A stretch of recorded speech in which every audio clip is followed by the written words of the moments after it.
Please. Thank you very much. Looks like we got a pretty full house, so I want to thank all of you for coming, and I apologize for the delay, but they've been having some, I guess I'll call them policy discussions about this dialogue. And we're just waiting for two people that are coming up here to represent the state, and then we'll get started. While we're waiting for them, I would ask that if you have any cell phones, that you please be sure and turn them off. And this is intended to be a civil dialogue representing the pros and cons of a very pressing issue for not only Nevada, but for the rest of the country. So we would ask that you respect all those people who are speaking and refrain from any applause, any cat calls, hollering, disturbances. And should anybody choose not to do that, they will be asked to leave. So we have people that came to speak to us. And so I want to thank everybody for their attendance and for being here. And the next order of business is I would ask all of you if you would please stand, and we're going to say the Pledge of Allegiance.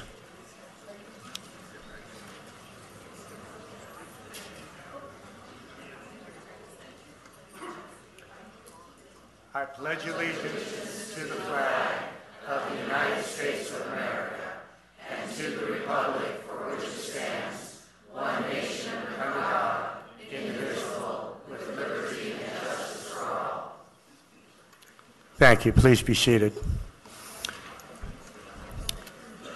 And I want to also just make a couple of brief remarks, and then we'll get going with the program.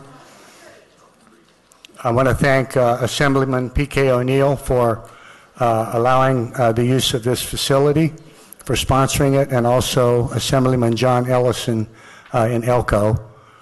And I understand we are being live streamed to Las Vegas, to the Grant Sawyer building, and also live streamed out to Elko. And the format for the program, once I introduce the remainder of the people, is that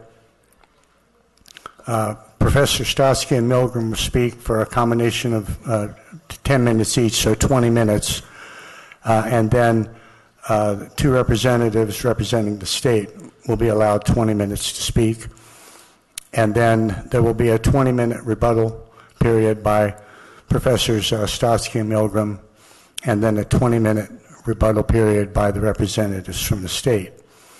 And then there will be 40 minutes for questions and answers. And the questions need to be very short, to the point. The questions must be submitted in writing, and for those in Elko and Las Vegas, there is a fax number to send your questions here to Carson City, and that number is area code 775-684-1389.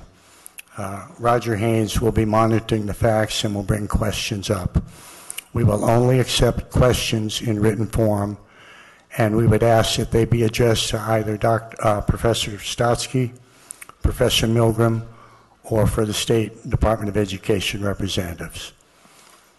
And with that, I'm going to go ahead and, if you would allow me to introduce from Boston, I believe, Professor Sandra Stotsky.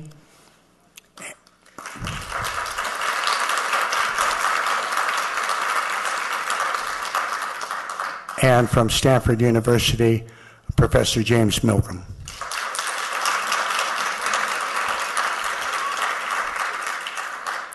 And with that, we are going to go ahead and start the program. So, and they've said that I could address them as Sandra and Jim hereafter. So I'm going to ask Sandra if she would go ahead and begin the program. The one, that one. So, yes, ma'am. This is fine, thank you. Thank you. It is indeed a pleasure to be here in Nevada, and I have spent half the day making sure I pronounce the name of your state correctly.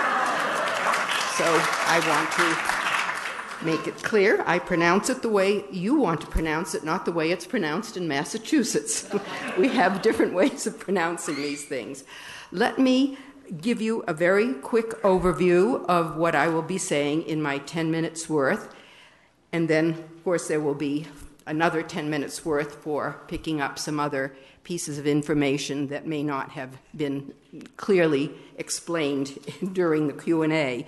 I want to comment on the lack of transparency in this whole project, which makes it very clear that this was not a state or local project at all. It was done elsewhere by other people who are unaccountable for what they did. Then I'm going to talk about the flaws in the ELA standards, which is my area of expertise. And then I will conclude with where we need to go in addition to having a process for developing first-rate standards, what we need to do to reform our education schools, because that is where we need to really upgrade public education in all states, including in Nevada. Let me begin with the lack of transparency. As you all may or may not know by now, Common Core was developed by 3 private organizations in Washington, D.C. It wasn't developed by the federal government. It was not developed by the states. I was on the State Board of Education in Massachusetts at the time, so I know we were not involved in the development of these standards. It was Achieve Incorporated, Council for Chief State School Officers, CCSSO, and the National Governors Association, and they were funded for the purpose of developing national standards by the Bill and Melinda Gates Foundation. All private organizations, which meant that there is no accountability from any of them, nor can we FOIA, Freedom of Information Act requests, find out why they chose the people they did for standards writers, for the Standards Development Committee, what happened on the Validation Committee, which I was on. Anything that transpired as part of the project is not available for public information, not even all the critiques they received for all of the different drafts that were produced of these standards as they were being developed. This is a totally non-transparent project, and the tests are being developed in a similar way. To this day, we do not know what reading levels are going to be used on the tests that are going to be given to determine college readiness in this state and in all of the other states using Common Core-based standards and Common Core-based tests, so that you have very little information with which to understand anything that happens as a result.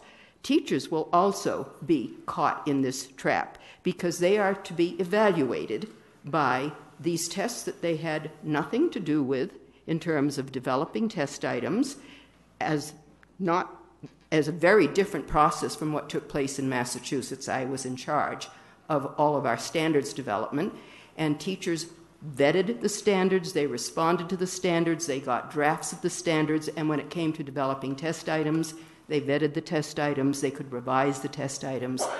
There's been none of that taking place with Common Core's standards and with the test items based on it. At least there are no records, and you have to understand that I am a town meeting person. I was town meeting member in my own community for 10 years.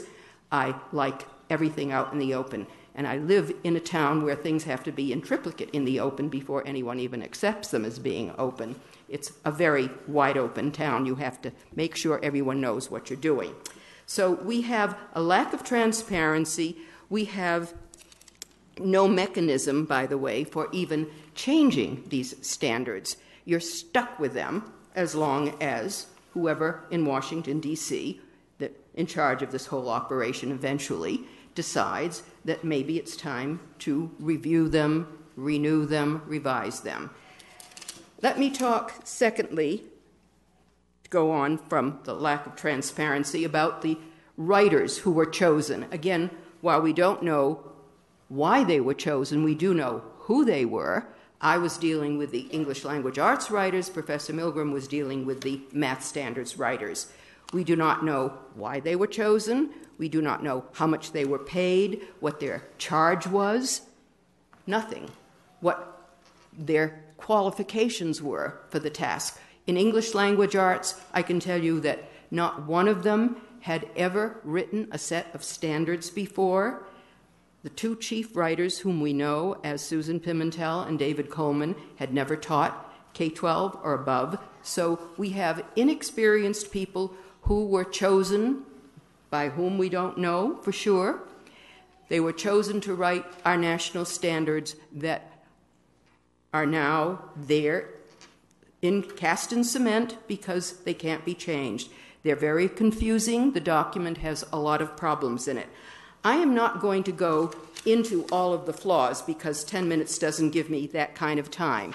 But you had available to you a handout which is titled Flaws in Common Core's English Language Arts and Literacy Standards. It's as clear as I can make it on one page. And you will see that the major problem to begin with ELA standards in Common Core is that they're not really standards, they're processes or skills. And I give you an example in part 3 of one of these so-called standards. And just to reinforce the point I'm making, if you turn over to the other side, I see that they were copied so that you can see what is on 2 different report cards. I was given these when I was in California in November. And it shows you that indeed skills or learning outcomes are to be what is assessed by the teacher. How the teacher is to assess self-regulation, collaboration, we don't have any idea, nor does the teacher. Down below, the student, this is grade 3, is to be a community contributor. How you assess a grade 3 student for being a community contributor? Or demonstrates critical thinking and problem solving? I wouldn't have any idea, but that's what we know, at least they're trying to get California teachers in these 2 different school systems to grade their students on, and the standards in ELA will be what is in Common Core or whatever a state chooses to rename its Common Core standards, which is the latest issue. As you have probably heard. 3 minutes. Okay, thank you. Governor Huckabee say the name Common Core is toxic, so just get rid of the name. I was there at a Florida board meeting where they said, let's call them the Sunshine Standards. And that's what they changed the name to. They're still Common Core, but they're called the Sunshine Standards. Doesn't fool anyone who knows what Common Core standards look like. Now, where do we go? And that's for my last few minutes here. You clearly need first-rate standards, not only in this state, we need them in most other states.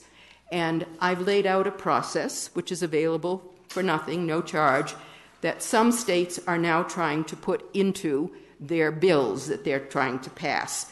One is North Dakota. I don't know what is happening in Oklahoma because there are some games being played by its own Board of Education about how to get a process going that assures the state that at least there's a chance that you will get content-oriented standards for English language arts, math, and even science, which is not a Common Core set of standards, developed if you can at least get these procedures in place. But we need to eventually end up with drastic reforms of our education schools, because unless we change who goes into teaching and how teachers are trained and what they come into the classroom able to teach, particularly in math and science and history and in reading, we will never get rid of the basic problem, which Common Core doesn't address, and that is we've had a 50-year decline in the reading level of what our students read in this country, and we drastically need to turn things around and get students reading more and more difficult works so that by high school they're actually reading high school level material. Drastic reform idea. Right now, the average American high school graduate, college freshman, they go on, is reading at about a grade 6 or 7 level. That's not good enough for college. Thank you, Sandra. Independent Sandra. sources of information. Okay, so I'm going to end by saying what we need to change is how teachers are trained to make sure that the intellectual demands are there from K to 12 to get kids to be able to read at the high school level, if not the college level, before they go on to college. Thank you very much. Thank you, Sandra. Okay, Professor Milgram, you have 10 minutes. See, okay, it's working. So I'll start directly. I'm only going to talk about the standards in mathematics because I'm qualified to do that. But I'm not qualified to talk about the standards in English language arts, and I'm not terribly qualified to talk about teacher qualifications and things like that. So let's start out by doing as Sandra did, discuss who the writers were for the mathematics standard, Common Core standards. And I'll give you their names.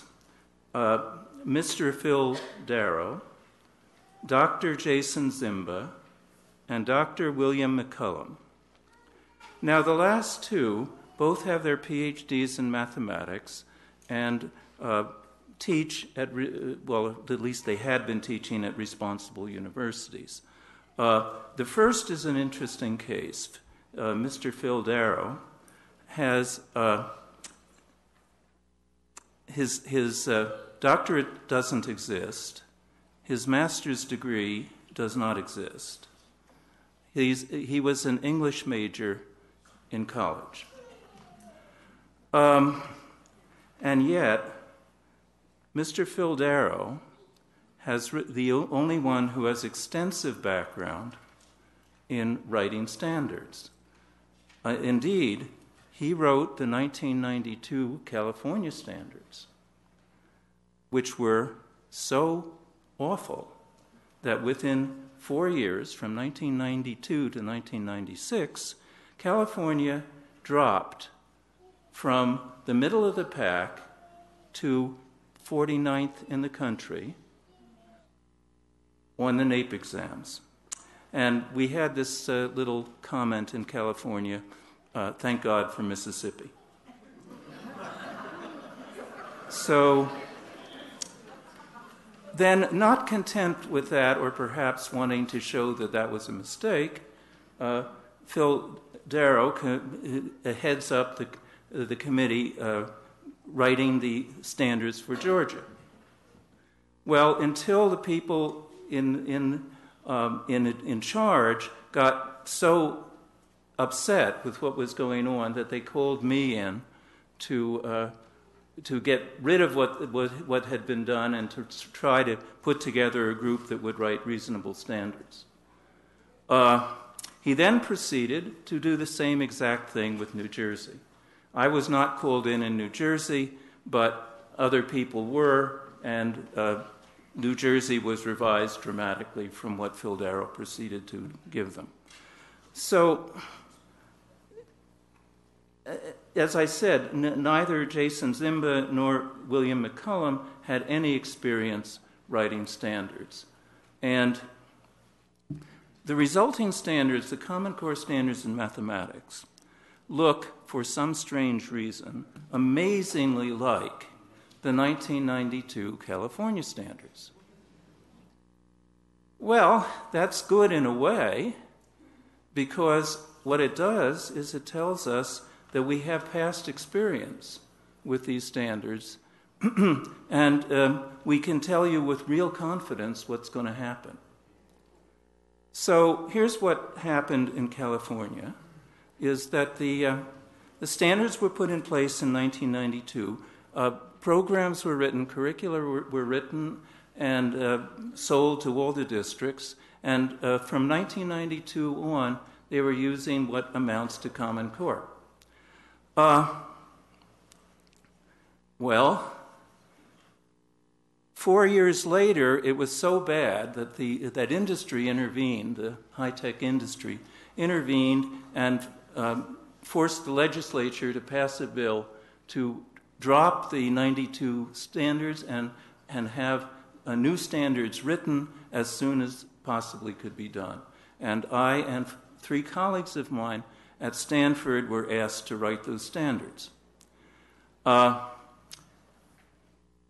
Those standards dramatically changed things, and they gave us also tests so that we had tests that were stable for almost 14 years.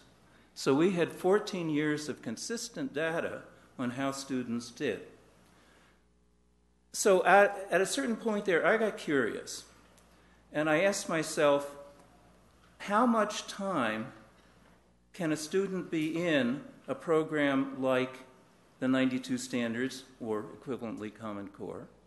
How much time can they be in it, in that program, and not suffer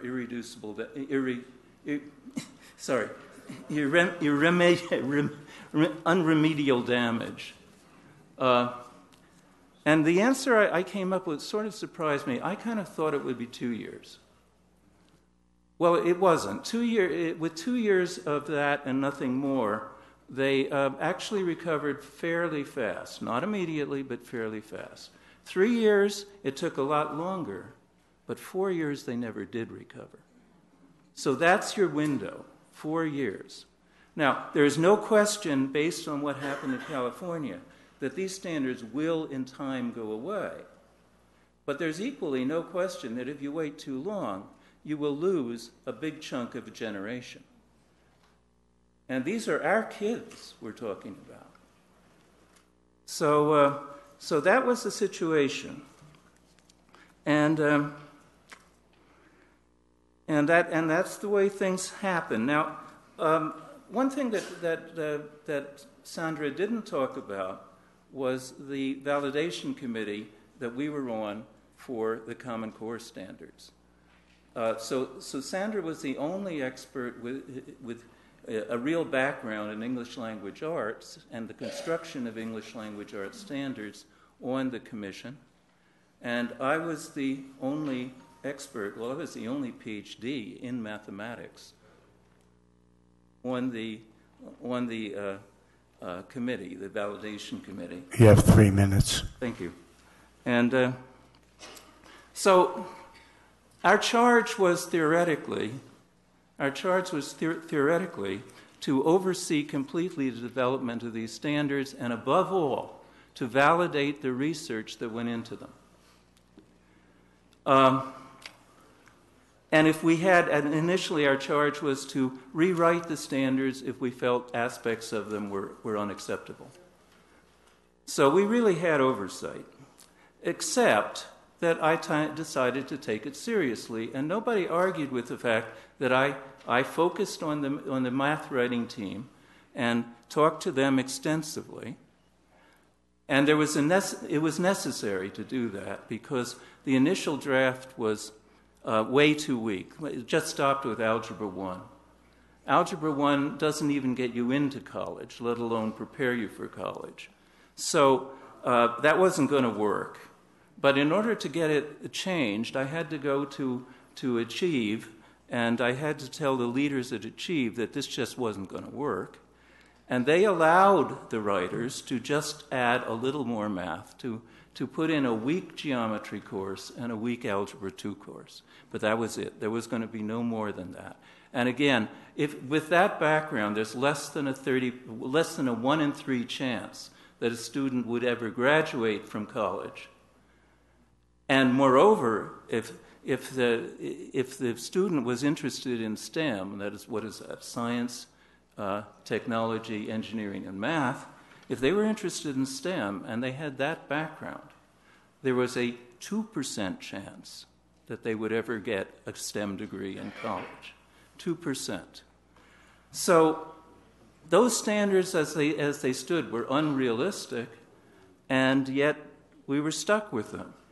And to make sure we were stuck with them, about a week after I got the permissions to increase the content to that level I told you about, we in the validation committee got a letter completely changing our charge.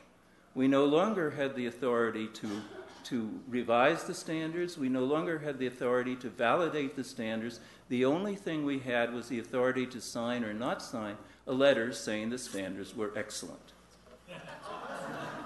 For some reason, Sandra and I refused to do this, along with several other members of the Jim, your time is up. committee.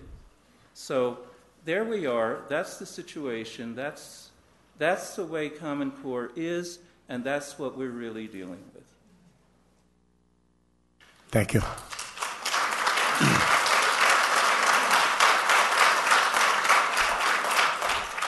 At this time, it's my pleasure to introduce two representatives from the Nevada Department of Education. The Deputy Superintendent of the Nevada Department of Education, Mr. Steve Canavero. Thank you. Oh, thank you. And also Ms. Judy Osgood, the Public Information Officer for the Nevada Department of Education. Thank you, and all. You have 10 minutes. Okay. I apologize. We had had a presentation prepared, but that we don't have the system. It wasn't set up properly. So I'll go through some number of details and dates and to convey a few points for you. But do know that this presentation will be posted onto our website, doe.md.gov, probably tomorrow morning, depending on what time we get home tonight.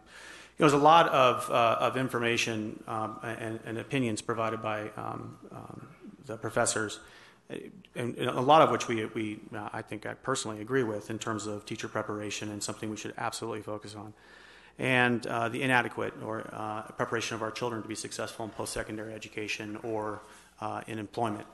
And we have the numbers here to bear that out. But I'll start by speaking directly to what tends to be a common myth perpetuated by sentences that seem to suggest that the Common Core state standards in this case, or the Nevada Academic Content Standards in English Language Arts and Mathematics, based on the Common Core, were somehow signed without any public review by our state. And they can speak in generalities or how it was in Massachusetts or in California. I can speak to specifics about how it is in Nevada. So let me just speak about the adoption process. We engage, the standards in Nevada have been in place since 1996. So we became a standards-based education system in 1996. Standards are reviewed every 5 to 7 years. We do broad stakeholder engagement. Teachers, our educators are involved.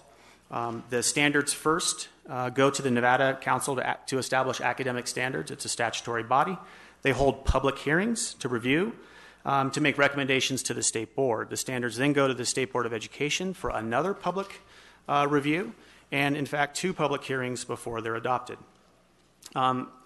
Before we get into too many details, though, we must not forget, and it really builds on the general comments made earlier, which is the reason why back in 2009 and 2010, Nevada attacked this issue and adopted higher standards. What we know is that our readiness and our children's readiness to be successful in post-secondary ed or in the workforce from what the employers return, that we're not ready.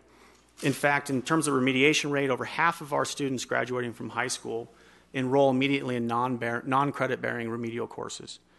You look at our NAEP progress, and recently in the quality counts, we were anywhere between 39th and 45th, ranked across 4th and 8th grade. But more importantly, the skills gap, talking about tomorrow's Nevada looking very different than today, or yesterday, or last decade. We know that 58% of our jobs by 2020 will require a career, requiring a career with a certificate or a college degree. Currently, 28% of our adults have an associate's degree or higher. Our skills gap, as we've called it, it's 30%, is what we need to build ready students in order to fill tomorrow's economy, as well as our institutions of higher ed. So let's talk about the history of Common Core in Nevada. In 2004, state departments, including Nevada, began discussing common standards. In 2009, the Nevada Governors Association and CCSSO, the Chiefs Council, began to unite behind the Common Core standards. In 2010, we had a blue ribbon task force that endorsed the new standards. I'll go into more detail there. 2010 to 2011, 2013, we held several public actions, which I'll enumerate for you. And then 2011, instruction began on new standards with full implementation of the 14-15 school year, and I'll explain the gap. So the Blue Ribbon Task Force, I'm not going to spend too much time on. From 2010 through 2011, this group met at the behest of Governor Gibbons and worked through, and ultimately the report of the task force recommended approval of the Common Core state standards. The recommendation was a prominent part of this particular report. But what about the public review of the Common Core in Nevada? So when did it happen? What occurred? March 18, 2010, the State Board of Education received a presentation on the Race to the Top and the Common Core standards, again, a public meeting. May 4th, 2010, the Council to Establish Academic Standards reviewed supporting documentation for the Common Core Standards review and adopted the Common Core Standards written in draft form. In May of 2010, the State Board of Education held a public workshop soliciting comments for the Common Core Standards in English Language Arts. Over 40 people were present. We have the numbers of people present. I won't bore you. June 18th, 2010, State Board of Education moved to adopt the Common Core Standards. September 21st, the Council to Establish Academic Standards adopted the Common Core final version of ELA and math standards. October 8th, 2010, State Board of Education held public workshops to solicit comments for Common Core standards in math and English language arts. Continued. December 10th, 2010, the State Board of Education held public hearing on final regulations for the Common Core standards in English language arts and mathematics. And then in 2011, August of 2011, the State Board of Education held public workshops to solicit more comments. And I'll intervene in here. In 2010, the state organized a group of 64 participants, 32 representing mathematics, 32 representing English language arts, to review the draft standards at the time, and then coordinate those standards with our existing standards, the standards that were in place at the time. They crosswalked the old and new, and they made determinations that a scheduled implementation due to the significant gap in the rigor related to the Common Core standards and those standards, those skill-based standards of the past. They also, at the same time, decided not to pursue the 15% flexibility to add standards at the time, knowing that the implementation would be our first challenge and not to take action to amend the standards. Fast forward to February 24th, 2012, the State Board of Education held more public hearings adopting the and adopted the Common Core standards in English language math. May 30th, 2012, the Legislative Commission approved the regulation kicking that off. Now, that was the State Board action. So the Academic Standards Council, 8 members, 4 appointed by the governor, 2 of which are licensed teachers, 2 of which are parents, and then 2 each from the majority and the speaker, both of which one of those must represent business community that could be affected by those actions of adopting standards, as well as a member of the legislature from the representative house. So legislatively, in 2011, the legislature approved SB 14, and it was sponsored by the Nevada Youth Legislature, and it calls for a model curriculum. It passed the Senate unanimously. In January 2012, the Legislative Committee on Education holds meetings as part of the study to implement Common Core standards as required by Senate bill. These are public meetings. Not to mention the presentations in 2014 to the interim Education Committee. Our challenge is not 3 minutes, Steve. How many? 3 minutes. Our challenge at this point is not to debate the merits of an action that we took some 4+ years ago. But right now, presently in front of us is a challenge on the implementation of our standards and local control of this particular implementation.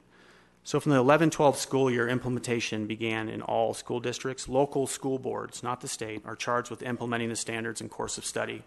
Their curriculum, the textbooks, all that's a local process. And then regional professional development programs. We're working with local school districts to support their teachers in making this instructional shift. When we start talking about implementation of our standards, and I recognize that we've had some disagreement early in this about the structure of this meeting, but educators in the state are every much equivalent to me in terms of their ability to make policy.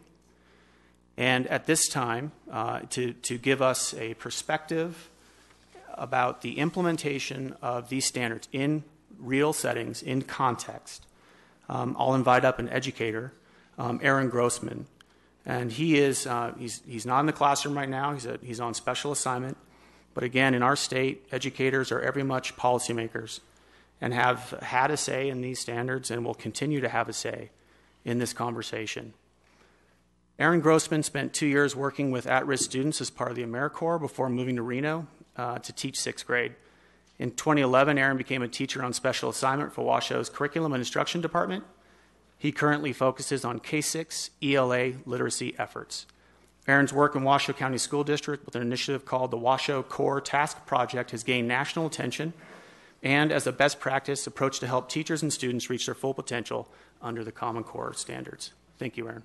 Your time has expired. You have 10 minutes, Aaron.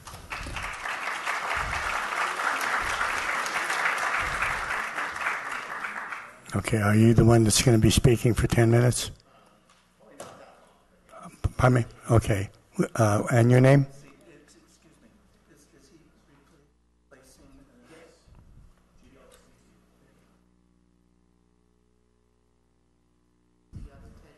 Yes.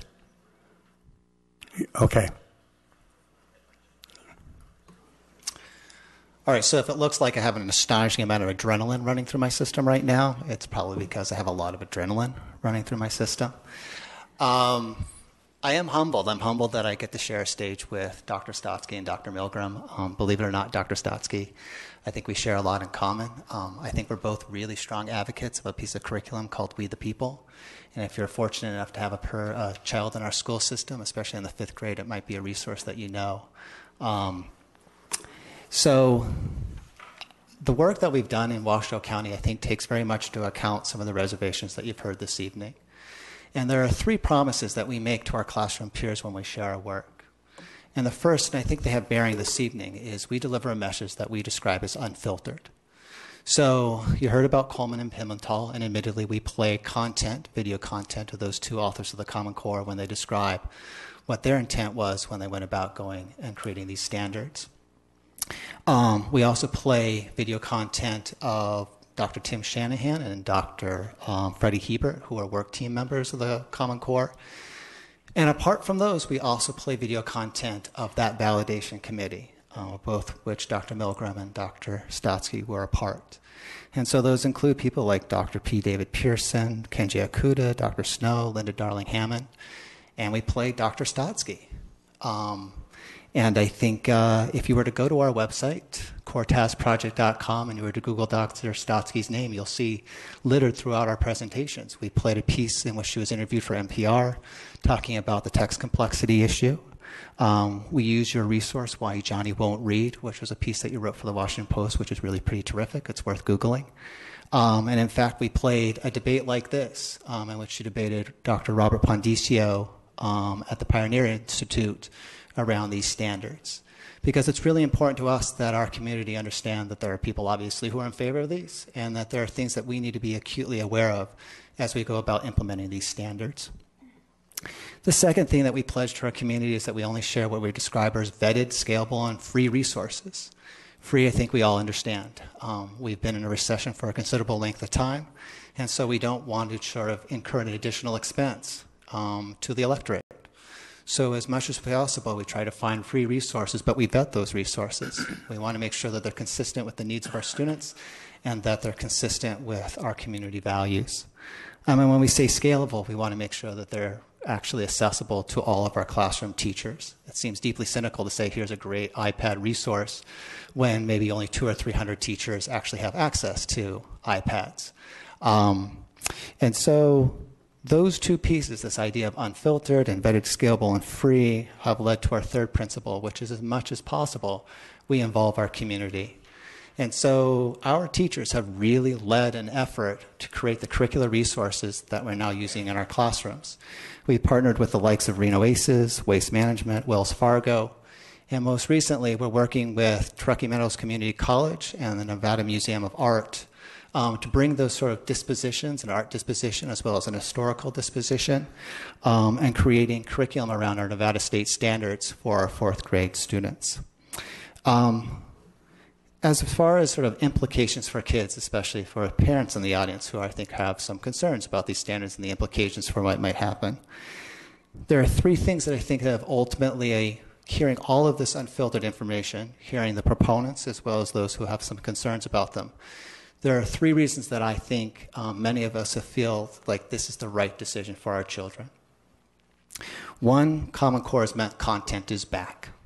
You probably have heard, because of a piece of federal legislation called No Child Left Behind, the arts, science, social studies, history, those were all marginalized in favor of chasing high test scores in reading and math.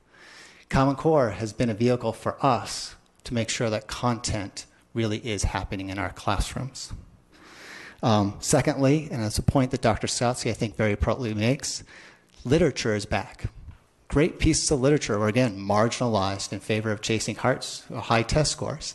A good example of this comes from our fourth grade readers that we use in Washoe County called Hope and Mifflin. It's a story of Lou Gehrig giving his speech. And a thought occurred to many of us, which is, why are we reading a story about the speech? Why not just allow our kids to read the speech? And so there are countless examples of this where these sort of what are called commissioned passages have been tabled so our kids have access to great literature again. And then finally, I think for us with Common Core, it's meant that great instruction is valued. Regretfully, the Nevada CRT and the way it was constructed and our Nevada standards, it was sort of very skill-based. And this gets very wonky and it's sort of difficult to unpack, but for teachers who are in the classroom, rote exercises, drill and kill, just having kids complete worksheets when summary sets were incentivized because of how our previous state standards were written. Common Core has, I think, liberated many of us and allowed us to deliver the kind of instruction we think our students deserve. And so although I appreciate, again, many of the concerns that have been shared, we've acknowledged those, we've incorporated it into our work, and I think we're really trying to do the right thing for our kids. Thank you.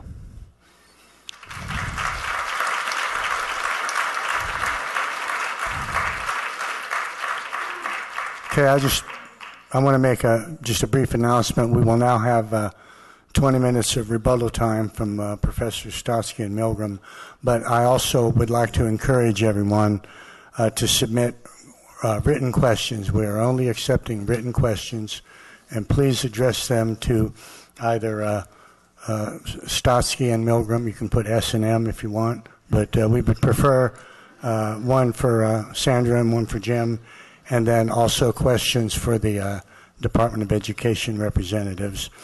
And I do want to remind and encourage those in Las Vegas and Elko. Thus far, I've only received one fax question from Las Vegas. So the number here in Carson City is area code 775-684-1389. So keep those questions and cards and letters coming. So, all right, at this time, we will now have 10 minutes of rebuttal from Sandra Stotsky. Could you turn your mic on, please? I'm sorry. I would like to clarify something that the Deputy Commissioner, or whatever Deputy Superintendent, sorry, we call ours a Commissioner, I apologize, that you mentioned. When was the actual vote to adopt Common Core? In 2010, it sounded like it was May. You gave a chronology, and there were a lot of dates, and it wasn't clear to me when the Nevada, Board of Education decided to adopt formally, when the formal date of adoption was. Could you just clarify which of those dates that Steve you mentioned? Canberra, June 18th, 2010. Adopt the Common Core. So my question is, given that the final version came out, I was on the Massachusetts Board of Education at the time, came out June 2nd, and I have asked this question at many hearings that I have been invited to testify at. I have yet to find one state board of education that invited anyone from its own institutions of higher education, particularly its engineering, mathematics, or science faculty, to comment on the high school mathematics standards, and I would like to know if the Nevada Board of Education did anything like that to find out, since they were to be college-ready standards, did they have a chance where they invited to do an analysis and give an opinion to the Board of Education on the college readiness level, because they were clear as far as being marked with a star or not? Excuse me, Sandra. I believe this was rebuttal time to what they had said, but any question back and forth, this is my interchange. question. Were they asked? I didn't hear this take place at all, and that was my question. Okay, but yeah, let's try and keep this not a inner Exactly. debate. Yeah. So the Nevada System of Higher Education, so in Nevada, the Nevada System of Higher Education has endorsed these standards and has been a part of these standards as part of the Blue Ribbon Task Force. In 2010, no, it wasn't an endorsement. I don't know what they specifically did in relation to it. I can ask some of my staff to comment specifically about their role.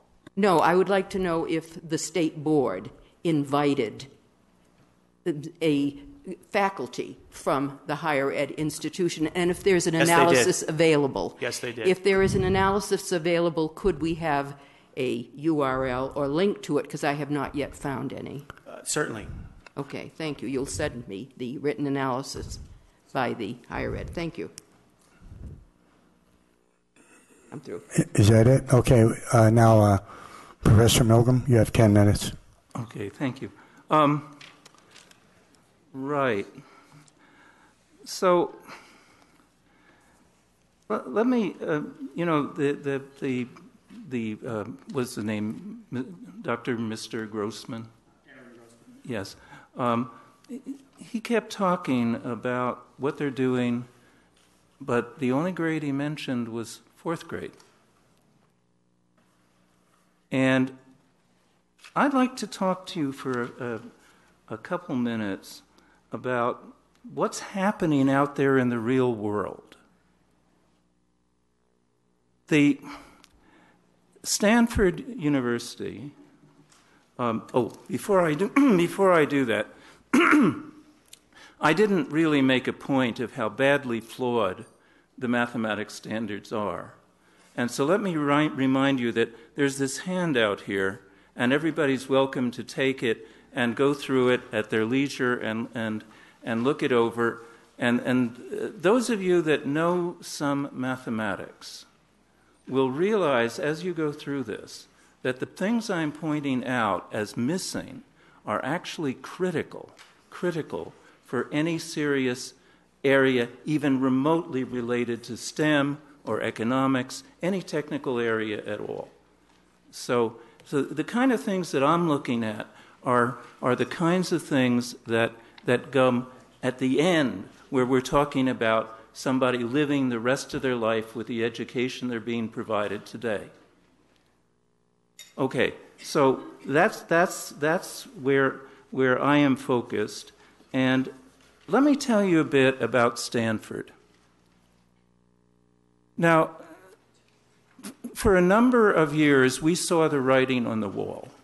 We knew that the schools of education and perhaps other entities as well were setting up a two-class system in the states, and that it was the case when I first came to Stanford, and that was nearly 50 years ago.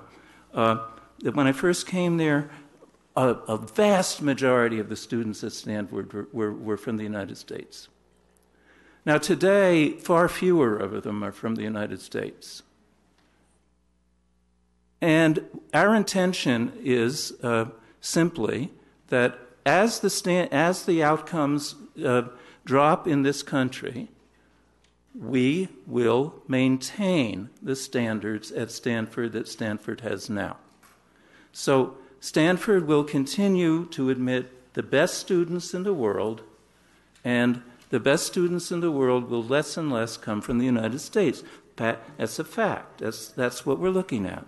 And In fact, let me give you an idea of how big the gap is. Do you know at Stanford, we're talking about stopping with Algebra 2 in high school. So you have a full year before you even get to calculus at the university level, your students. At Stanford, calculus is remedial. Our students, virtually every one of our students, starts with the single course that is the largest enrollment of any course at Stanford, namely the first quarter of advanced calculus. Now, what's going to happen with Common Core? There are some hidden little caveats within the race to the top and other aspects of Common Core, which say in effect that students who pass the Common Core exams have to be allowed to enter a 4-credit course at the college level at any public university they're admitted to. And, well, you see, that means that not only are they starting with remedial, they're starting with 2 years of remedial when compared to people from other countries. And the vast majority of these people from other countries have actually had calculus in high school. So, okay, the choice is yours. The choice is ours. And what we're talking about is giving our kids a future that allows them to participate in what the new reality is, where even people who are longshoremen have to have a background in college in order to operate the machines, the cranes, and all the other partially robotic machines that they now use. And the only jobs that are available, production line, forget it. Production lines are robotic. So if your job in the production line is taking care of it. So this is the world we're living in. And then when I look at this and people are telling me that this is 21st century mathematics. Well, let me tell you what 21st century mathematics is. It's not this. But if you look at the new curriculum in China, you'll see that there are 5 courses that are in the intermediate, the lower high school level. There are 5 courses that the students all have to take. And one of those is a course in what they call algorithms, and what it really is a course in computer languages, computer programming, and the underlying material that underlies being able to do this. That's the world we live in. And these Common Core standards, as this document will show you, don't come close. So the sooner it's gone, the better for our students, but we'll see what happens. Thank you.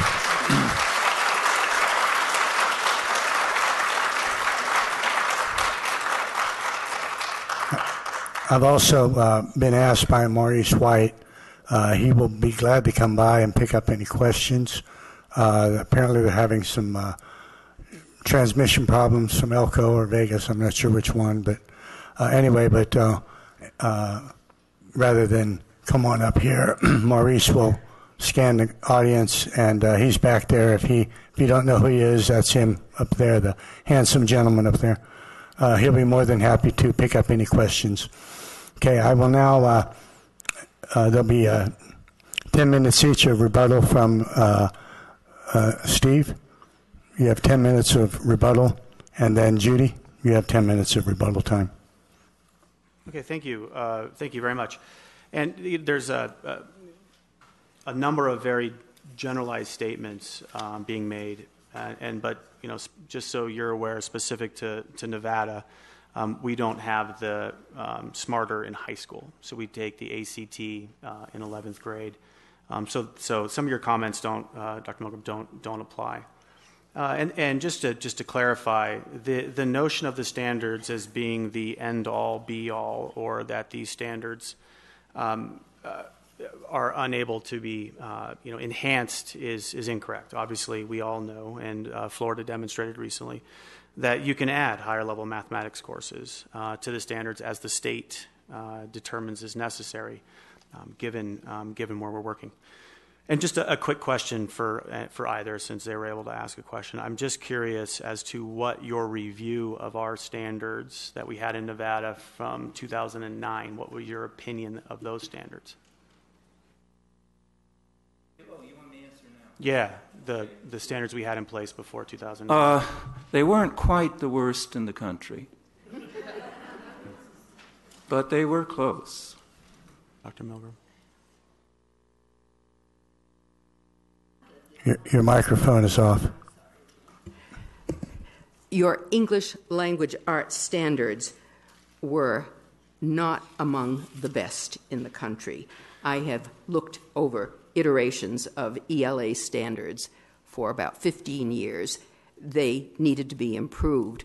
The question is whether Common Core is what your standards in ELA should be, not whether they are better than what you had, because there are many states that had such terrible standards, it was painful to read them. Yeah, this thank was you. English. Thank you. And they were very painful. So the question isn't whether it's these standards. So they are our standards, right? So the Common Core standards were adopted. They're in place. They're being implemented. And at Fordham Institute would actually agree with you. They gave our old math and English language arts grade of C.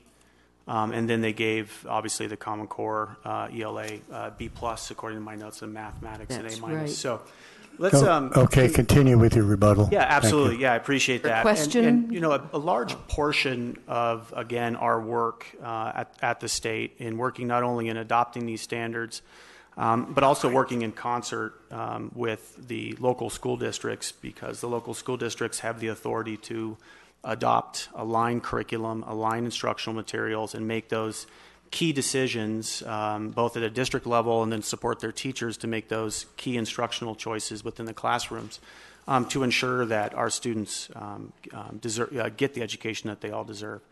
And indeed, we listen as policymakers. So the rest of my time, I will yield to Sue Kima, who is the Carson City School District Associate Superintendent of Education Services, and she will talk about the role of the local school district.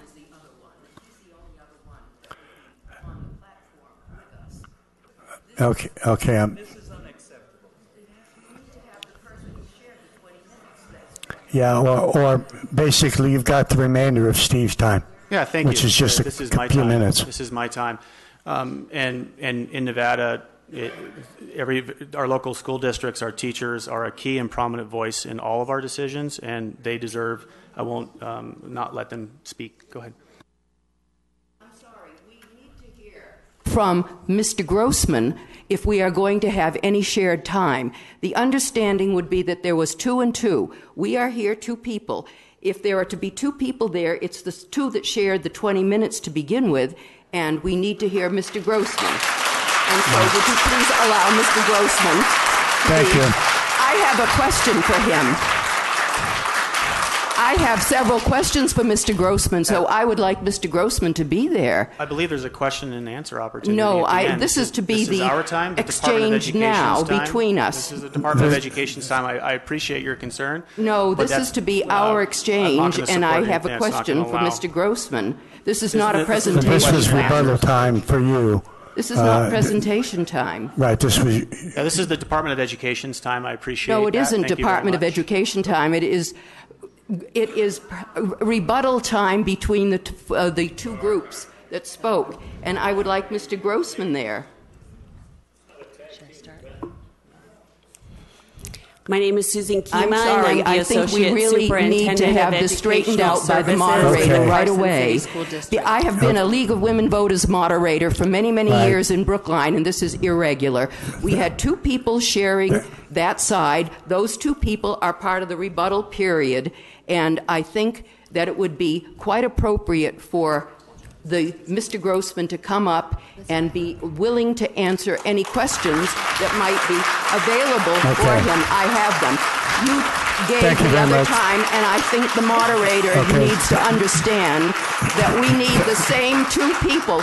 We Thank- can't have a revolving door of people on that side. Thank you We very need the much. same two people we Okay. started with. Thank you, Senator. Okay, So where is I Mr. believe Rose? that- Ma'am, with all due respect, this is our time at the department. No, It's not it's a not Q&A. department time. We have questions and No, answers to it's reserve. the Can we have planner's another, please? time. I don't We have think... questions and answers It is reserved the at the end. planner's time. We Hello? agreed to 10 I minutes. didn't agree to, and I wasn't privy to whatever agreement I'm you have with sorry, your we folks. but- started here, and Okay. we need to have the same two people we began with, and I think Mr. Grossman needs Hello? to be here. Thank you very much. Thank you. Can we have order, please? All right. The agreement was made that there would be two representatives from each side, which there were, but it is not proper, Steve, to keep bringing. Originally, it was supposed to be you and Judy Osgood. Sir, I never agreed to any format. Well, No. the format that was agreed to was that position. So at this point, I'm just going to. I respectfully disagree. I mean, the Nevada, in our state, we engage our teachers, we engage our school districts. They are partners in this standard with us. They are here. Okay. They are with us. The same they would two like to have a people. conversation. The If she wants to same get hung two up on a people. format, that's up to her to get The hung up on the same two format. people but on quite both frankly, sides the for public the deserves evening. to hear Okay, both ma'am. sides. All right. Right now, your time has expired, so we will entertain questions and answers.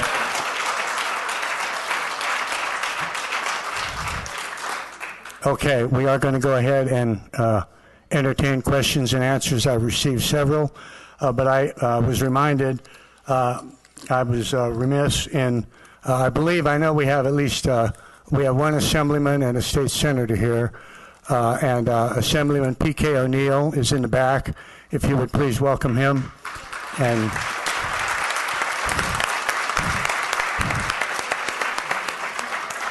And Senator Stafford, I believe, is the other gentleman.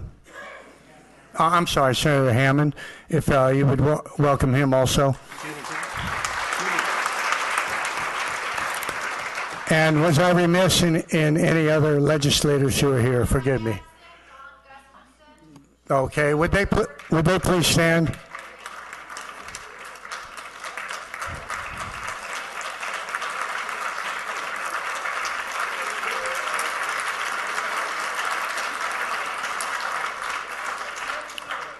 Thank you so very much. My apologies for missing you. I was not informed of your attendance, and sorry to apologize, but welcome, and it is good to see legislators here because this information that's coming about is important.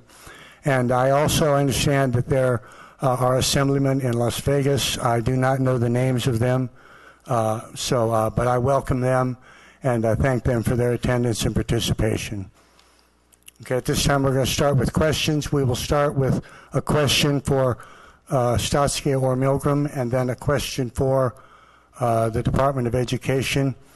And during the questions that are asked of any Department of Education person, it would be permissible for 2 minutes to answer. That's all you're going to get to answer is 2 minutes. I will read the questions, and then each person will have 2 minutes. We're going to go Stotsky, Milgram, DOE, back and forth. Could I just clarify that the two people who began on that side will be the two people because that is the nature of the agreement that With all due respect, ma'am, I'm not going to be dictated by you as to who can answer I am questions at the asking State the Department of moderator. Education. I'm sorry. Can we have Our asking teachers, the our moderator. staff, that's The how it works. I want the same two people that I can ask questions of who made the original presentation. Okay, could we have order, please? We're going to go ahead, and I believe that the original agreement was, at least the flyer that was handed out said that it would be Steve Canavero and Judy Osgood speaking on behalf of the Department of Education.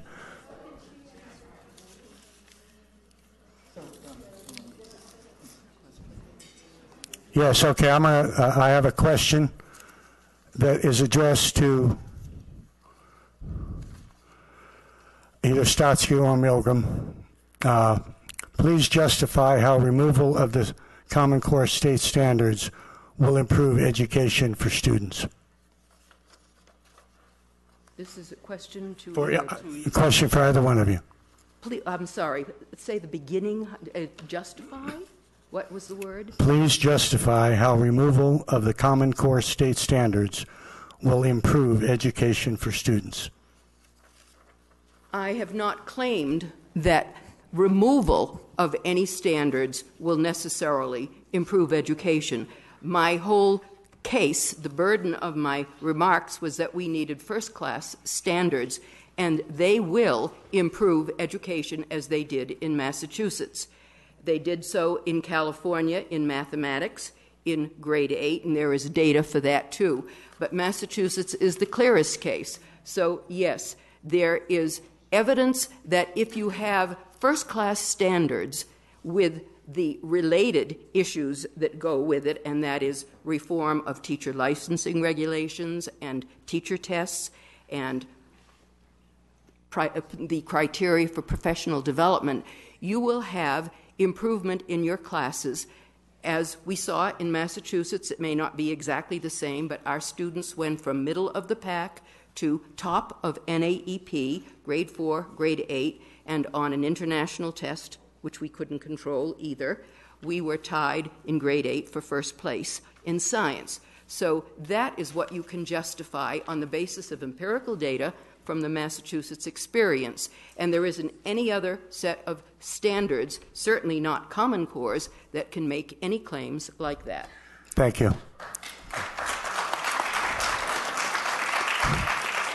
Okay, Senator, did you have a question for either Stotsky or Milgram, or is this a question for someone on the DOE side? It is something for Mr. Milgram and Ms. Okay, well then let me, in fairness, let me have a question for that's been posed for the Department of Education side, and then you can ask a question of Stotsky or Milgram. They have names.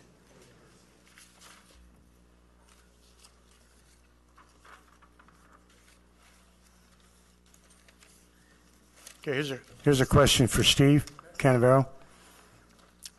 Where was the state-driven process to involve parents at the local level with the development of Common Core before implementation? Steve Canavero. So, outside of having parent representatives on our local boards, not only the school boards, who obviously are part and parcel of informing the department, but also on the State Board of Education and the Academic Standards Council. There we have educators and we have parent representatives, as well as affiliates of the parent-teacher organizations who receive all the information, who are invited to the conversation. Wasn't specifically there in 2010 at the State Board meetings where that process would have unfolded, and I can't give you the specifics in terms of the details of the numbers. But it's part of the obligation of the State Board to communicate, and the Academic Standards Council to communicate with the general public, including parents, in terms of involving into the standards. And I do recall the publication of the Blue Ribbon Task Force Committee report as well. And then, of course, during the public meetings, we hear from a lot of parents now. We hear from a lot of parents during all of our public hearings. Thank you. It was agreed beforehand with Senator Hammond he would be allowed to ask a question and not submit it in writing, but he gets that exemption, but everybody else. So we're starting to get plenty of questions. So, Senator, this is a question for either Stotsky or Milgram. Yes, sir. I don't know if you guys can hear me. Is this move closer? How about here? I'll just take a seat over here. I'm gonna get right behind you. If I can't get there, I'll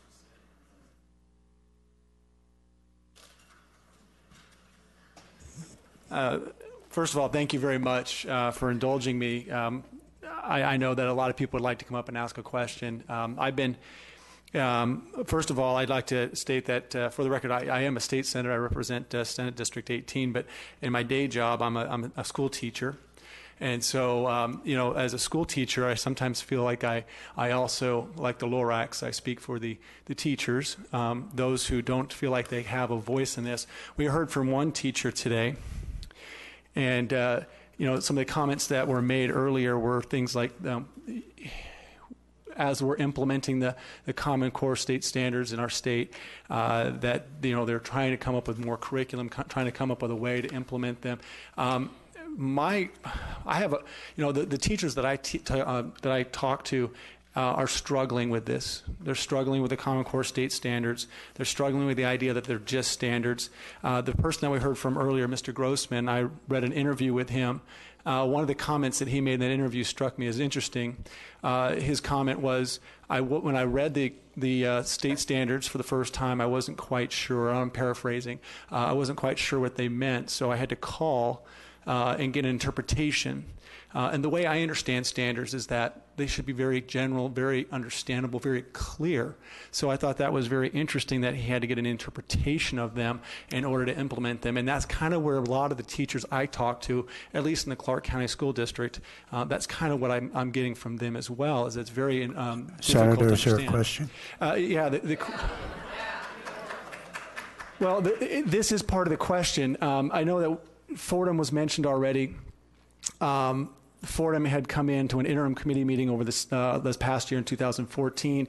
Admittedly, they said that our former standards were not ranked very high, and that the Common Core state standards were higher, that they were put together better, and that they advocated for higher standards. I then followed up with a question on the interim committee, and I said, well, were there other states that had higher standards? And they said, yes, there were. So I asked them, why aren't you advocating for those standards then?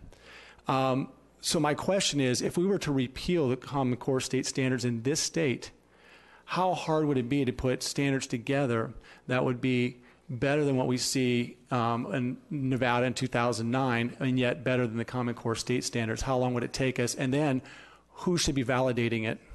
Thank you, Senator. That's my question. I can start, and then Professor Milgram can follow up, because I have been dealing with several states on this very issue. The standards that were produced in Massachusetts would be an interim set of standards for states that want to get out of Common Core and develop a first-class set of standards. Now, how hard would they be to implement? They actually would be cheaper and easier to implement than Common Core standards.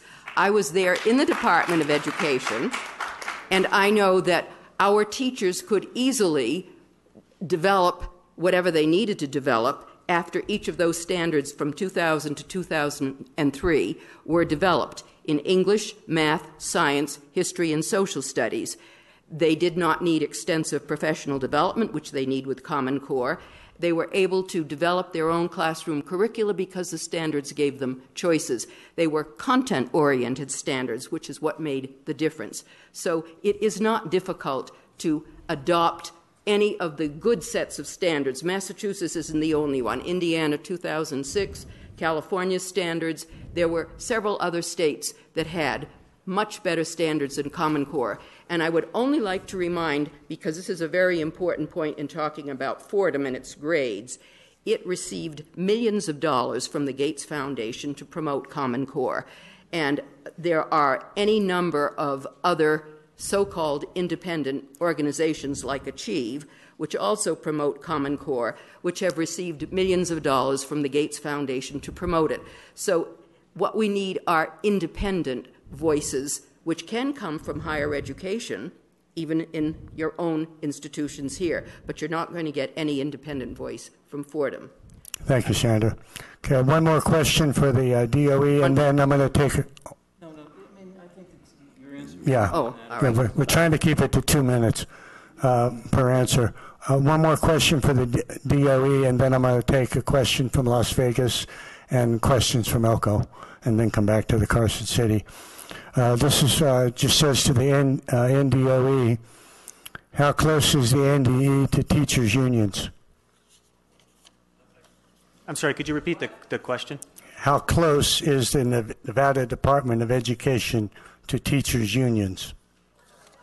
I would say it's irrelevant in the sense that we're not unionized. We don't have representation. Although some members of the union may serve on councils and obviously have served as part of our teaching core to review our standards, make recommendations in our standards, meet with groups to refine standards.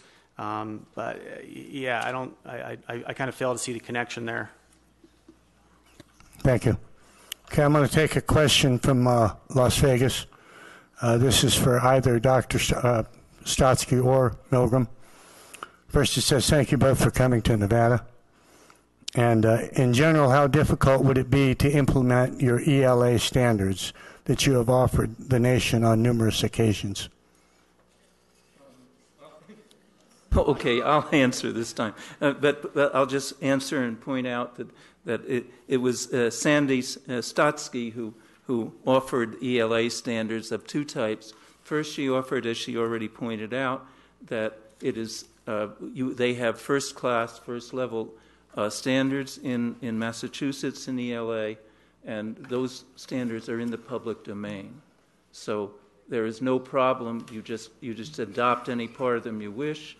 And at the same time, Dr. Stotsky has also arranged for other sets, alternative sets of standards that are available and are judged to be first class.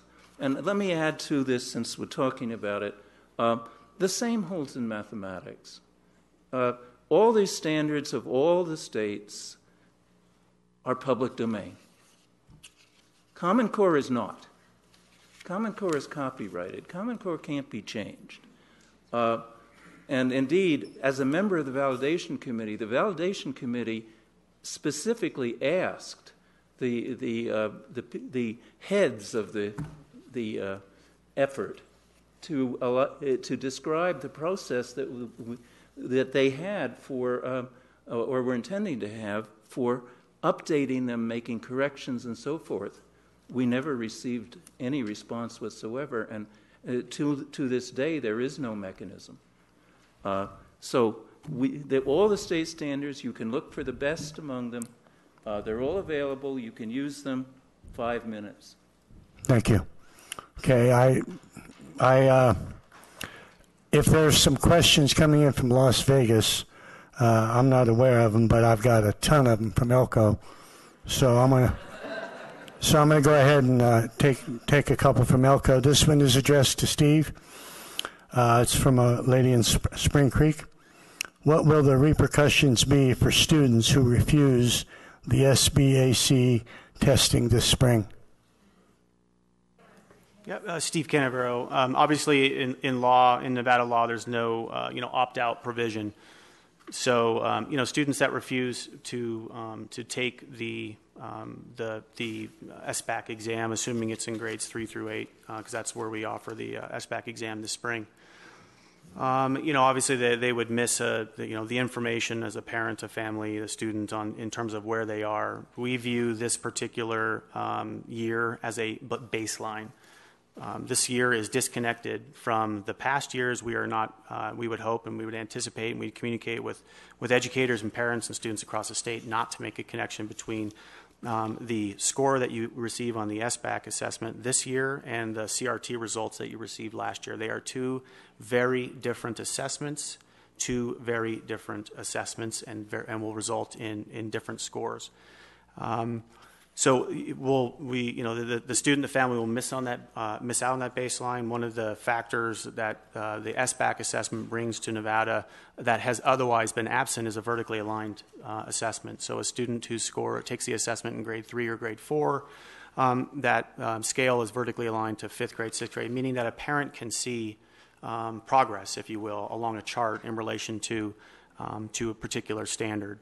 Outside of that information that they'd be missing, of course, then on the accountability system for the school, there would be, that student would not count as a participant.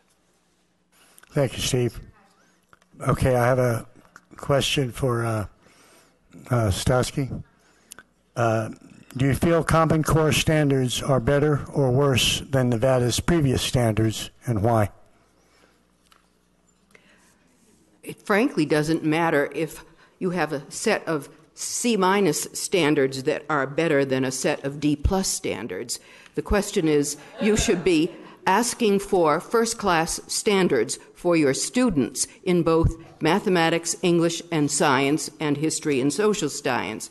So it doesn't matter whether Common Core came out a little bit better than the other. We don't even know what the grade means because, as I mentioned before, Fordham Institute received a great deal of money from the Gates Foundation to grade Common Core's standards at a higher level. If you actually look at the reviewers' comments on Common Core's ELA standards, you would wonder how they ever got a B+. They would, in my judgment, earn a D+. So you'd really have to be pretty desperate to want to use Common Core's skill-based standards altogether. The question simply isn't a real-world question.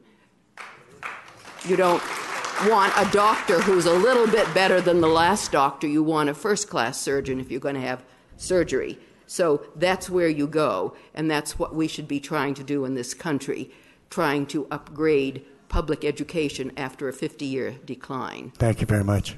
Okay. I have a question for the DOE. It's addressed to Dr. Canavero. How can local school boards ensure compliance to the standards when test questions are not available to them for review? Steve Canavero. So that's a good question, and I think meaningfully written, and it's something that we've actually been getting a lot of and doing a lot of thinking on. And you know, as we had talked a bit about before, in implementing and in supporting our districts and supporting our students and supporting our teachers and our school systems on the implementation of the standards, quite frankly, we haven't done a great job, and the state board's taken up this issue. Part of that is the formation of a new office within the Department of Education for standards and instructional support, whose sole purpose is to ensure alignment of the standards and support school boards as they align the standards. And the other is to help on the instructional materials side. We know, based upon Aaron's work and work in Clark County School District, work in many of the rurals, Elko included, that there is tremendous resources from our teachers that we can bring to bear to the whole state. So we're trying to create a system that will help do that. We have a framework that will also support local school districts in understanding what does implementation look like. We have folks here from that department who can speak more specifically there. Now, regarding the test items, test items are something that are questions.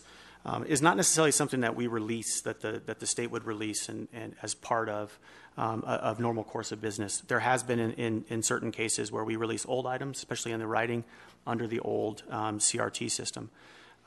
So the closest we have right now is for folks to understand what the SBAC assessment will look like, what types of questions will be asked, is the practice test and the training test that folks can log into at any time, and what we're working with so that students and parents and school districts and teachers can get familiar with the technology if they choose to access it that way. Is that about it? Yeah. Oh, okay. Okay. I've been giving them a little freedom to go over 2 minutes, but let's try, only because we're just getting a lot of questions. And I do have one administrative announcement I was reminded of, that this symposium was sponsored by a grassroots organization called the Citizens for Sound Academic Standards. And I want to thank them for putting this together.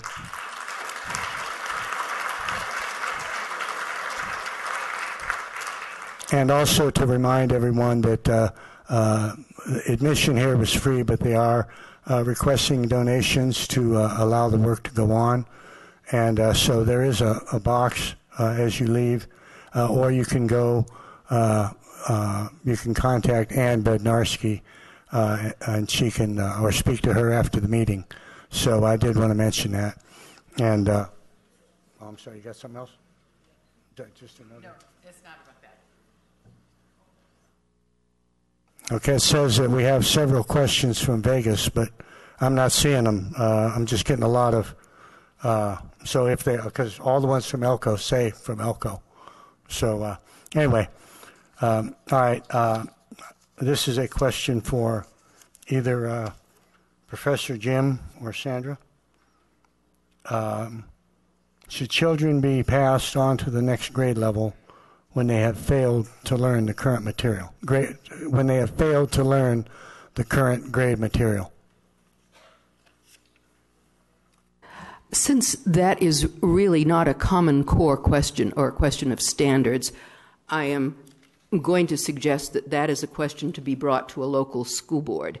I am not sure that that is a question for anyone on this panel. I think it's a policy question by a local school board to decide on retention or promotion. There are issues either way. I know the research, and the research is split on the question. So I would like that deferred to the appropriate people. Okay, then I have another one here. And for whatever reason, the questions are probably 5-to-1 questions for the DOE versus questions for Stotsky and Milgram.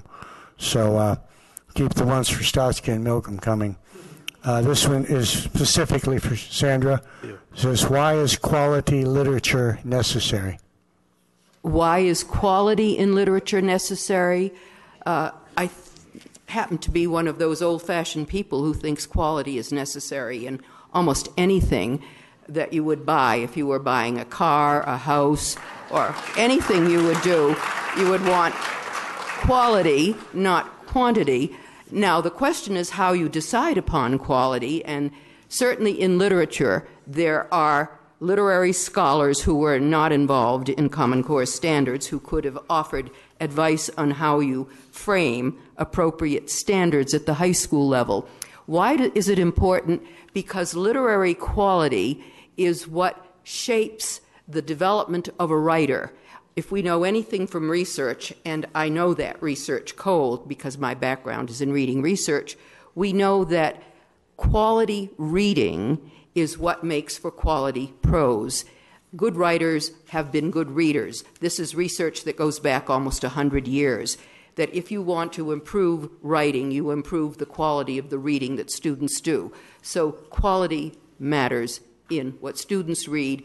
It includes sentence structure, vocabulary, ideas, all of the range of stylistic issues that you could address in a piece of writing. Thank you. Okay, this is for the DOE. California and New York allow parents/students to opt out of testing and demographic information gathering.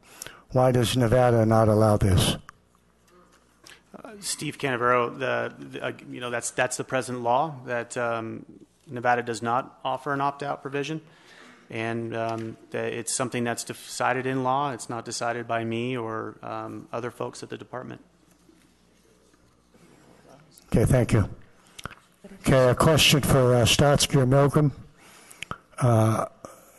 And I believe, Jim, you may have addressed this in your opening remarks, so maybe you want to say a little bit more.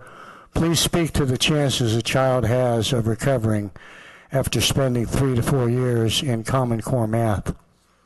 Well, that's technically that's unknown, because Common Core math has not been around long enough for us to establish baselines. But as I indicated in my opening remarks, Common Core is equivalent in a strong sense to the 1992 California standards. No, it's not weaker. It's not weaker than the 92 standards. It's equivalent. And so I can tell you what happened with the 1992 standards, and it's not going to say, it doesn't say that this is what's going to happen with Common Core, but it sure indicates what is most likely. And what is most likely is the critical period is between 3 and 4 years. 4 years or more, kids statistically don't recover. And you know, it took a real effort to get that data. That data, if you evaluated a lot of school districts, as I have, you see one thing that's very consistent is they change the tests that they're using every 3 to 5 years. And the only reason I can see why they do it, they never say this, but the only reason I can see why they do it is because they do not want to have baselines. So it's very hard to make the kind of analysis that I made in California with a random district. Thank you, Professor. Thank you. Ma'am? On the question of opt-out. Well, actually, I've got some other... Oh, all right. Yeah. I'll wait. I'm trying to keep it as balanced as we possibly can. This is for the DOE, and actually this is going to be the same question for both of you. So, Steve, you get to go first. How does Common Core standards integrate with education for children with special needs? Steve Canberra. That's a great question, and obviously, that we would hope, and that all of our children, regardless of disability, income, would have access to the information they need in order to be successful, and whatever that success may look like for our children. But of course, our expectation and our hope is that all of our students, again, regardless of disability, regardless of income, regardless of where they live or their zip code, their parents' education status, would have a true shot at fully realizing their ability. Now, of course, the real detail of that question resides within a group within a team, within each school district, at each school, and those folks most close to the child, and those folks that govern with the parent, the individualized education plan, establishing the goals, the accommodations, the modifications as they deem necessary. That team, again, with the parent, would make those determinations, but I couldn't make a blanket statement. Those are all individually based, but understand that we hope and we strive that regardless of disability, income, race, gender, ethnicity, that they all will be able to achieve their highest potential. Thank you, Steve. Okay, one of you want to take the same question? I'll start, if that's okay.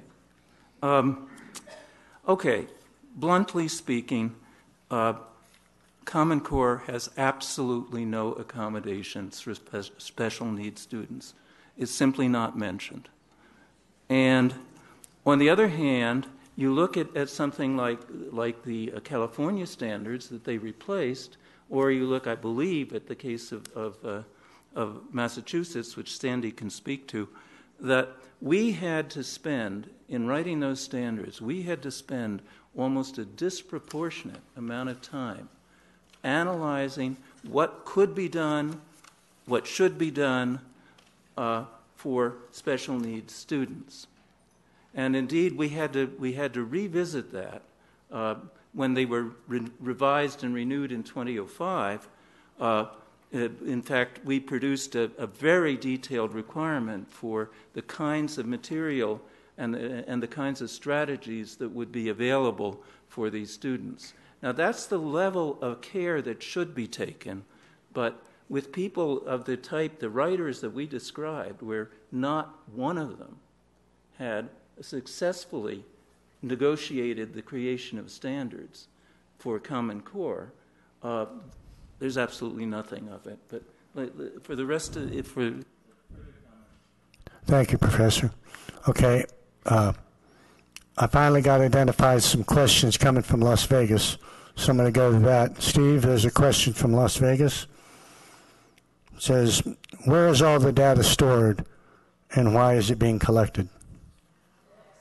Yeah. Steve Canberra. So obviously the data begins at the school site when children enroll. That information, the same information that you input into the system, into the registrar, is stored there at the school district, and a subset of that information goes to the State Department of Education. The State Department of Education uses a vendor to provide support for our assessment system, would be one. So data goes to vendors. It's the same vendor we've been using for 5 years.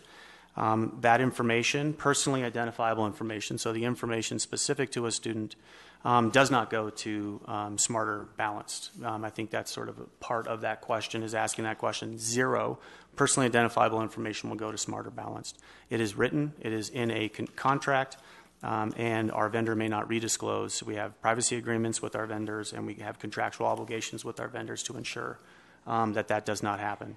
So that's where in terms of the smarter balance, so it's housed at the state and, of course, at the local school district. Thank you. Okay, I have a question for Stotsky. I don't know if this is from Vegas or not. No, it's from Elko. There are no questions from Vegas yet that I see for you, so but we'll just keep moving along. Can you give us an example of the literature in the Massachusetts standards as compared with Common Core? I'll give you one very good example. And at grades 9 and 10, we had a standard that asked for students to be familiar with the themes, structures, plots of classical Greek or Roman epic poetry. Now, you might think that's very esoteric. Our English teachers wanted that standard there, and what it referred to was the Iliad, the Odyssey, or the Aeneid. And indeed, that was what passages were selected from for our grades 9 and 10 test. There is nothing like that on Common Core because Common Core doesn't contain that kind of content.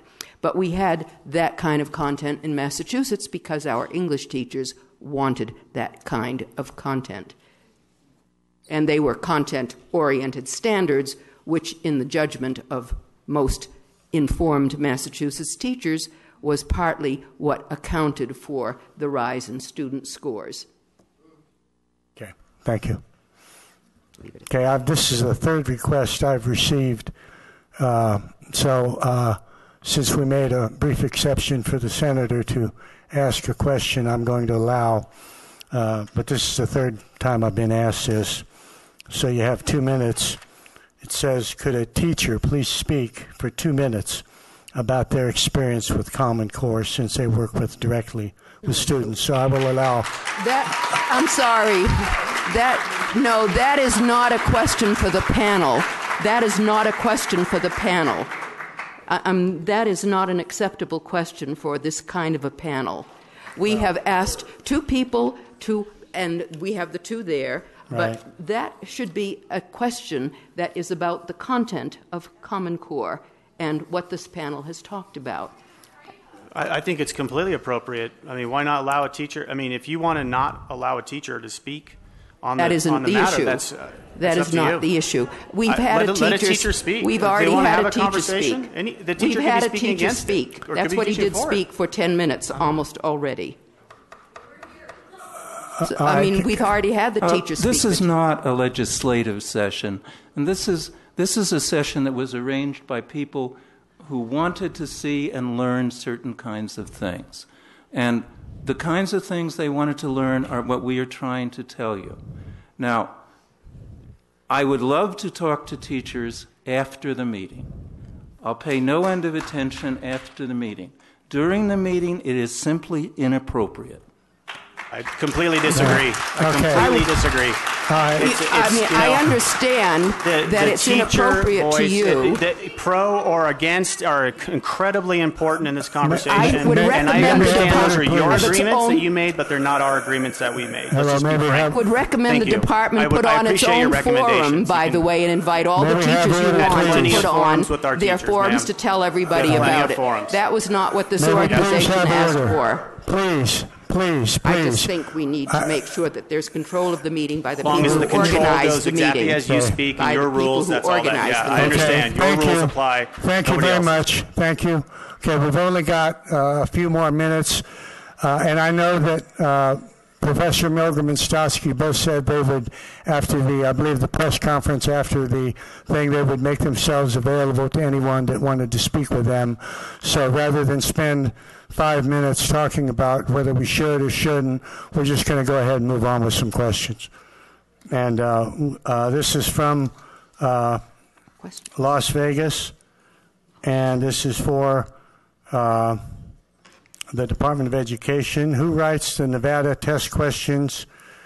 What are their qualifications? Steve Cambro. So the question is, who writes our test questions? And whether Yes, sir. Who writes the Nevada test questions? What are their qualifications? Yeah. Okay. So there's a number of different assessments, obviously, that the Department of Education administers for students in grades 3 through 11. If you start from the top, the ACT, those questions obviously are not written by Nevadans. Those questions are part of the ACT test. That test that maybe some of you or your children or have taken for college entrance, similar to the SAT. That's the Career and College Readiness Assessment.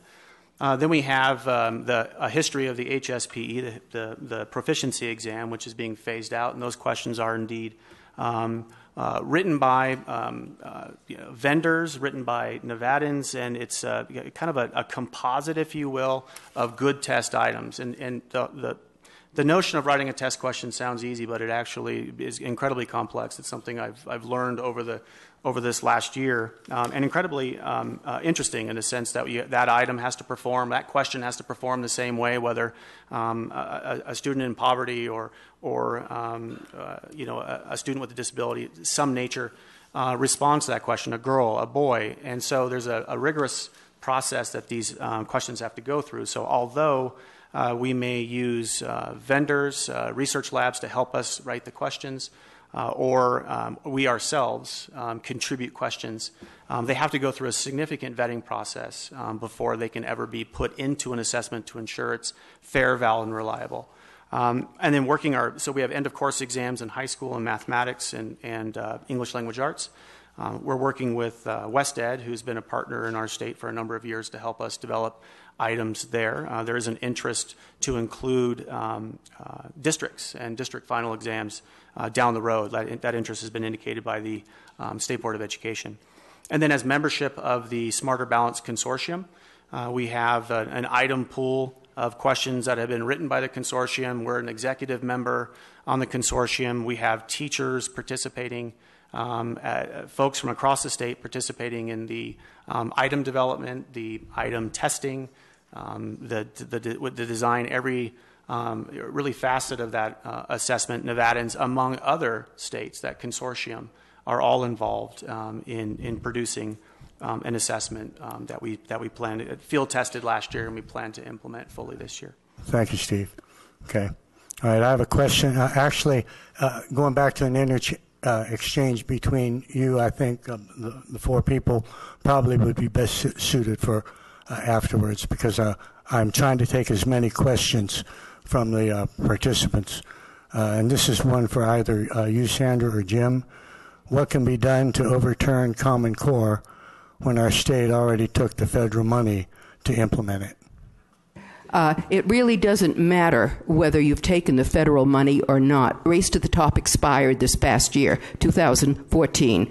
So the program is gone, the money has been spent, and there is nothing that talks about return of any federal money. So that's over and done with, and there is no new Race to the Top program. There is no new stimulus money for this. So there is no issue about returning money that has come to the state and been spent. This is the case with all Race to the Top money because it's been spent by 2014. That was the final year of all Race to the Top grants. But I would like to clarify the opt-out issue. There is no federal or state law that forbids a parent from opting out. They don't exist. It is not a principle for government to forbid people. There are certain things that a government can forbid people to do or require people to, but there is nothing in any state or federal law that says students can or cannot or must take Common Core. It doesn't exist. Parents have had for 400 years in this country the right to keep their students at home. That's always been a right of parents. They can keep them at home if they're sick. They can keep them at home because they don't want them to go on a field trip. They still retain that right. Nothing has taken away the rights of parents in this country. This is very different from other countries, but in this country, parents have the right to keep their students home at any particular time they choose. Now, there can be policies by the local school board on whether they have to make up whatever the work is, but that's the local school board policy. That is not the policy of a State Department of Ed, a Board of Ed, or a governor's office. And people just need to know the basic political principle involved. Thank you, Sandra. That's all. Okay.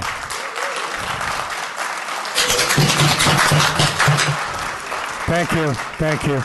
Okay, we're going to do a few more questions. This is for the DOE.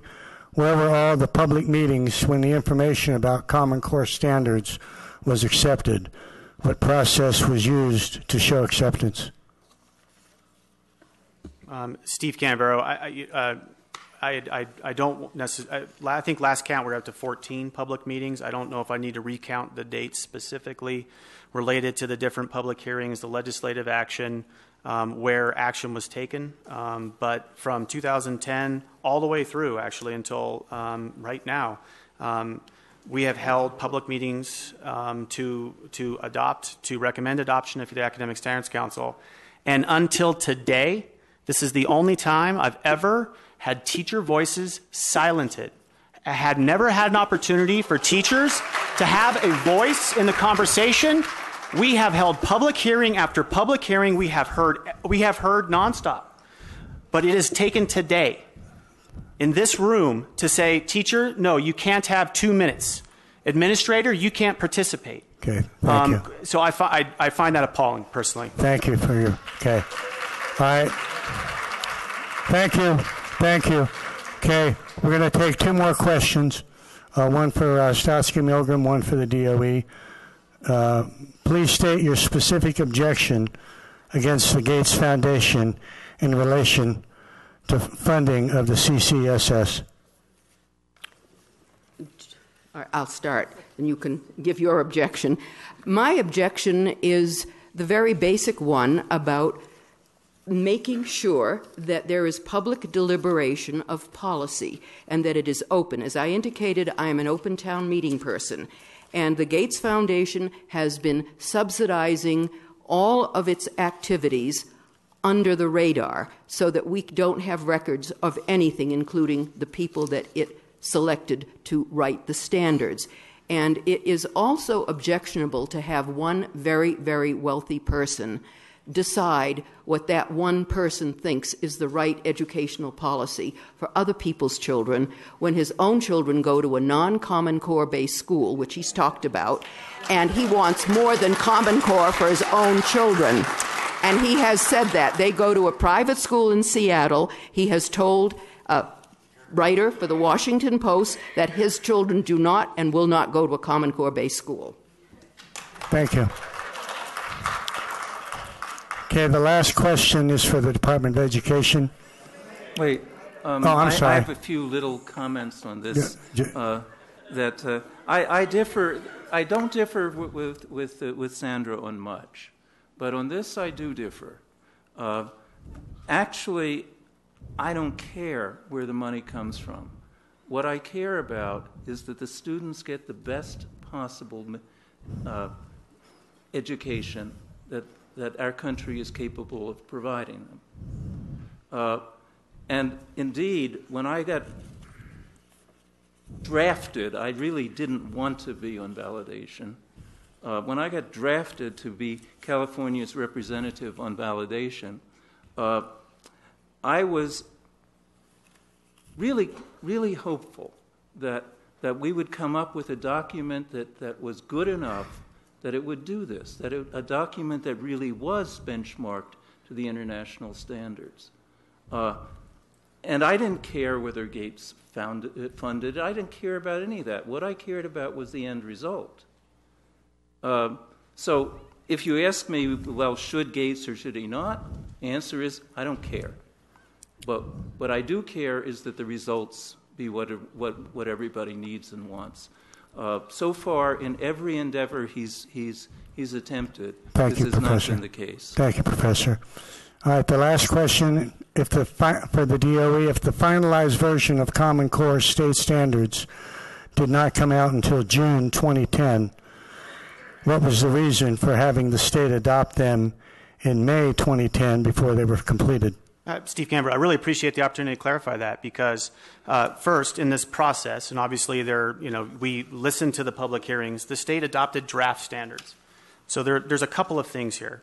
we adopted draft standards until we had an opportunity for teachers and others to weigh in on those draft standards. And they came back through the Academic Standards Council, back to the State Board of Education, back into the Legislative Council, the Legislative Committee. So to suggest that it was just this finite June date, 2 days or 3 days or whatever it was, I think is misplaced. And the other I'll say is, you know what? Who's to say Nevada can't adopt whatever standards they want? And to suggest that we have to wait, and with all due respect, is to suggest that we have to wait for some package or something to show up anointed by the 85% of the people who or 80 some odd percent of the people who reviewed these standards and who signed off on them, I think is also misplaced. Our standards are adopted by the Academic Standards Council, public bodies, public hearings, and the State Board of Education. They go through that process. To say that they had to be final or they needed to be at a certain stage, that's up to the council and through these public processes to make those determinations. But again, it hit at the date. It went through as draft standards. We reviewed them, those 64 participants, and I would assume more, knowing the way that much of our staff work these, had that process, and it came back through for final adoption. Thank you, Steve. Ladies and gentlemen, I would like you to, Voltaire had a saying, I may disapprove of what you say, but I will defend to the death your right to say it. And there's been a good exchange of views, and it's up to you. There's a network that says we report, you decide. So that's now what's left up to do. And this issue is not going to go away tonight. And the debate is spirited and lively, as it should be. So I would ask that you please give a warm thank you to our panelists, Stotsky, Milgram, Canavero, and Osgood. Thank you all very much for coming. And my thanks to the Citizens for Sound Academic Standards, to Assemblyman P.K. O'Neill, Senator Salmon, and the other legislators who are in attendance, both in Vegas, and Assemblyman Harrison and Elko. Thank you all for your participation and your support. Have a good evening. Thank you. I mentioned it.